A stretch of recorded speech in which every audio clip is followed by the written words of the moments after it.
పీట గీట రెడీ చేస్తున్నావా?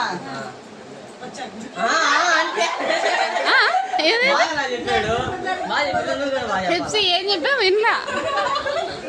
నా పేరు ఎఫ్సి, సైన్ లాంగ్వేజ్ అన్నమాట. చెప్పు ఎఫ్సి.